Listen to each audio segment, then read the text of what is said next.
నేను ముందు ఓడిపోతా, వద్దొద్దన్నా మీరుండండి, నేను ఓడిపోయి ఇంటికి పోతా అంటూ పోటీపడి మరీ ఐపీఎల్ ఫ్యాన్స్ ఈ మ్యాచ్ చూసేదానికంటే నిద్రపోయేది ఎంత ఉత్తమం అనేంతలా చేస్తున్న రెండు జట్లు Chennai super kings, sunrisers Hyderabad. Chepauk వేదికగా ప్లే ఆఫ్స్కి ఏమాత్రం వెళ్లాలన్న ఆశ ఉన్నా తప్పక గెలవాల్సిన మ్యాచ్లో సీఎస్కే చిత్తైంది. మొదట బ్యాటింగ్ చేయాల్సి వస్తే చాలు, టీ20 అన్న సంగతి మరిచిపోయి టెస్ట్ మ్యాచ్ ఆడతాం మేము అని ఫిక్స్ అయ్యే చెన్నై బ్యాట్స్మెన్ మరొకసారి ఘోరంగా విఫలమయ్యారు. చెపాక్కి రాక వచ్చిన తమిళ హీరో అజిత్ కుమార్ తనకి క్రికెట్ పెద్దగా తెలియకపోయినా పక్కనే ఉన్న తన సతీమణి శాలిని దగ్గర డీటెయిల్స్ కనుక్కోవడం, ఈ ఒక్క మూమెంట్ కోసమే చెన్నై ఫ్యాన్స్ వేలకు వేలు పెట్టి మరీ స్టేడియానికి వచ్చినట్టుగా అయింది. టీంలో ఉండే 11 మందిలో కనీసం ఒక్కరైనా గెలవాలని ఆడుతున్నట్టుగా అనిపించలేదు. 155 పరుగుల లక్ష్యాన్ని సన్ రైజర్స్ ముందు ఉంచిన చెన్నై బౌలింగ్లో అయినా రాణిస్తుందని అనుకున్నారంతా. కానీ ఎటు చూసినా నో బాల్స్, వైడ్స్ వేసి మరీ కుంటుకుంటూ చేస్తున్న సన్ రైజర్స్కి విజయాన్ని అందించింది. మీరు ముందుకెళ్ళండి బ్రదర్, మేమింటికెళతామని చెప్పకనే చెప్పారు. ఒకటా రెండా వచ్చిన ప్రతి బౌలర్ కూడా అదేదో ఎవరో చెప్పినట్టు వారి ఆర్డర్స్ వీళ్ళు ఫాలో అవుతున్నట్టు నో బాల్స్ వేయడం సోషల్ మీడియాలో ఫ్యాన్స్కి పలు అనుమానాలను కలిగించింది.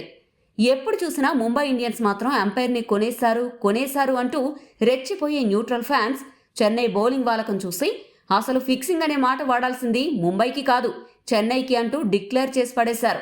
టోర్నమెంట్ మొత్తంలో చెన్నైకి అత్యుత్తమ బౌలర్గా పేరు పొందిన నూర్ అహ్మద్ నిన్న ఒకే ఓవర్లో ఏకంగా 2 నో బాల్స్ వేసి మ్యాచ్ను ఎస్ఆర్హెచ్ వైపు మలుపు తిప్పిన తీరు చూసి ఫ్యాన్స్ లబోదిబోమన్నారు.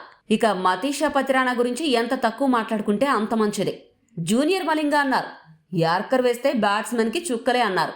కట్ చేస్తే వైడ్లు, నో బాల్స్తో అసలు నాకంటే వరస్ట్ బౌలర్ ఇంకొకడు ఉండడు, కావాలంటే చూసుకోండి అనే రేంజ్లో చెన్నై సూపర్ కింగ్స్కి కాంట్రిబ్యూట్ చేస్తున్నారు పతిరానా. ఎంత ధోనీకి ఇష్టమైతే మాత్రం మరీ ఇంతలా మోయాల్సిన కర్మ మాకేంటి అంటూ అభిమానుల గోల ఒక పక్క.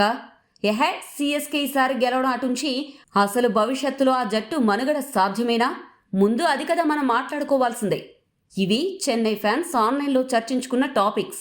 నూర్ అహ్మద్, మతీషా పతిరానాపై ఫిక్సింగ్ ఆరోపణలు చేసి వారిని ఎంత తిట్టినా బ్యాటింగ్లో చెన్నై తమ శైలిని మార్చుకున్నంత వరకు వాళ్లకి కష్టాలు తప్పవు. ఇక టీ20లో అన్నింటికంటే ఎంతో ముఖ్యమైనది ఇంటెంట్. చెన్నై బ్యాట్స్మెన్లో అది తీవ్రంగా లోపిస్తోంది. ఒక్క ఆటగాడు కూడా మనం బౌలర్లను ఈరోజు ఎలా అయినా చితక్కొట్టాలి అన్న ఉద్దేశంతో ఆడడం లేదు.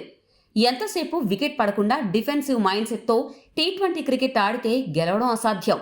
ధోనీ లాంటి దిగ్గజ కెప్టెన్కి ఇది తెలియంది కాదు. కానీ టీంలో ఆటగాళ్లే లేనప్పుడు కాంబినేషన్లు ఎలా కుదురుతాయి, మ్యాచ్లు ఎలా గెలుస్తారు?